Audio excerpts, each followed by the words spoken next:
The history of the Centre for Counter-Fraud Studies is that it was established in 2009 as a specialist centre within the Institute of Criminal Justice Studies to bring together all the activities related to fraud, which included research, teaching and knowledge services, and to also bring in some of the other researchers and lecturers in other departments of the university to really highlight the extensive activities ongoing in this university in relation to fraud. The current work of the Centre for Counter-Fraud Studies falls into three broad areas. First of all, there are a whole range of research-related activities. There are the knowledge service-related activities, and finally there are the teaching-related activities. If we look at the research-related activities, the Centre has, with the various members of staff associated with it, has engaged in a wide range of different research projects. Indeed, the Centre has attracted almost £600,000 in research income directly to the university in projects which together amount to £2 million for the wider funding for the other agencies that have been involved. This has included projects for the National Fraud Authority and ACPO on fraud victims, for the Department for International Development on fraud measurement in overseas aid, for the Nuffield Foundation on alternatives to the criminal justice system for fraud-related offences, for a number of private companies on insurance-related fraud, and one of our most recent successes for the EPSRC on data, trust and identity and some of the fraud-related issues that arise from that. This has produced a wide range of different publications which can be found on the Centre for Counter-Fraud Studies website. In addition to research, we also engage in a wide range of different knowledge-related services. And the centrepiece of this is our annual conference, which we host in June in partnership with the Portsmouth Business School Accounting Group. We normally get about 250 delegates, about 30 or 40 speakers, and it has become one of the kind of main events on the counter-fraud calendar for practitioners to come to hear the latest research on fraud-related issues. Also related to knowledge services, we also run the Counter-Fraud Professional Accreditation Board, which is the main standard setting body for fraud investigation in this country. We have accredited over 15,000 fraud investigators, and that's become the standard for fraud investigation in this country, and indeed many other countries have become interested in this particular standard. We also run a fraud hub which brings together some of the latest research, not just from the Centre but from other bodies, which is freely available to those who are registered with the Centre or students at the university. The other important thing to note about the activities of the Centre for Counter-Fraud Studies are the educational courses that we run. We run an undergraduate BSc in Counter-Fraud and Criminal Justice Studies. We run a master's degree in Counter-Fraud and Counter-Corruption Studies. The first undergraduate one that I mentioned, that's distance learning, largely aimed at practitioners, but the master's degree is directed at both practitioners and at students coming straight through who go onto the campus-based version of that, but there is a distance learning version as well. We also run fraud-related courses on some of our other degrees that students are particularly interested in. So for instance, our security management courses, many security managers have a counter-fraud role, and we are able to bring some of the latest knowledge and research to help them develop themselves in dealing with that type of problem. It also extends all the way through to doctoral level studies. We have a professional doctorate in security management, which a number of counter-fraud professionals have studied on, as well as our traditional PhD programs. So we have a thriving environment with probably a dozen plus doctoral students studying fraud and corruption related subjects. So as you can imagine, this is a kind of very wide range of activities that the Centre runs to promote the research, knowledge and teaching in relation to counter-fraud and the activities of the University of Portsmouth.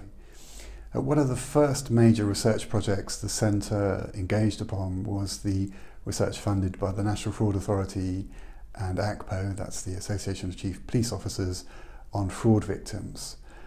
This was undertaken in 2009, and really at that point fraud was starting to really become a major issue for a number of organisations, but there was a realisation that there was not a strong understanding on what the impact of fraud was on victims, how many victims there were, and what victims actually wanted in terms of the services that the criminal justice system could offer them to deal with their experience. So we embarked upon the largest study to date of fraud victims. We interviewed over 700 victims over the telephone. We did another 30 odd face-to-face. And we produced some very significant findings on fraud victims. So first and most notably, that the myth that fraud victims suffer a victimless crime was refuted. We showed the huge impact that fraud has on many fraud victims. Some people suffering serious health, mental and physical health problems as a result, psychological problems, as well, of course, of the significant financial losses that many victims suffered. We also identified a number of gaps and problems in the way services are provided to victims. So, for instance, a lot of victims at the time found it very difficult to report their crime. They would try to go to the police, and the police would tell them it's an issue for trading standards. They'd go to the trading standards and they would tell them it's an issue for the police. And they would often be sent on a merry-go-round and would get very frustrated. There was also a lot of problems in some police forces with just a reluctance to deal with fraud victims. So one of our recommendations was for a central reporting service. And that reporting service would also provide a hub for providing all kinds of services for fraud victims. So our report was very influential in the establishment of Action Fraud, which has subsequently been created. That is the main and only body fraud victims can report to. Once they report to Action Fraud, depending upon their circumstances, they will be offered a range of services and support to help them get over the victimisation and, most importantly, not to be re-victimised. The services of Action Fraud also provide a website with a whole range of interesting and relevant services to help victims and those who might be at risk of becoming victims not to become victims of fraud again.